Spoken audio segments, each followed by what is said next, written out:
Decisions. 2020 Game Awards just dropped, which is the perfect time to show upcoming games for 2023. And this year's trailers have been hit after hit. Whammy! Whammy! Whammy! Whammy! Whammy! Back to you, Ron. So after sitting through everything, I started thinking, what's the best game to get everyone up to speed on? And then it hit me, Forespoken. Now, if you don't know what Forespoken is, don't worry about it. It's not connected to any major game franchise. It's just another one of those new fashion open world games the kids are playing, in the same vein as Breath of the Wild. However, the way you traverse this open world definitely makes it stand out, using the same spells to not only attack enemies, but also for maneuverability. That said, let's get everyone up to speed with Forespoken.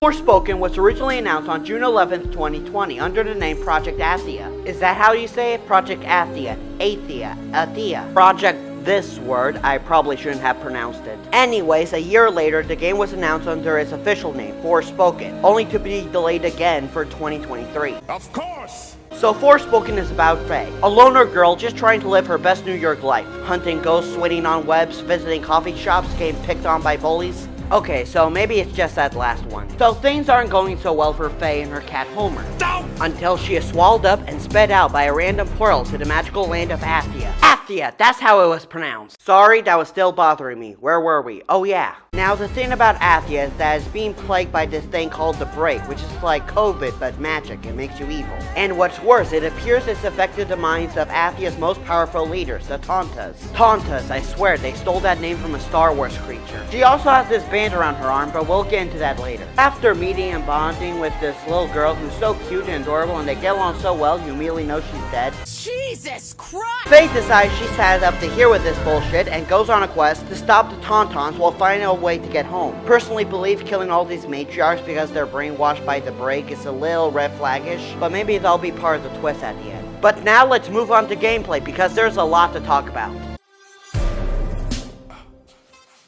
So like I said before, what really hooked people towards this game is how you maneuver around. High-speed sprinting, super jumps and grappling, surfing on water. No way!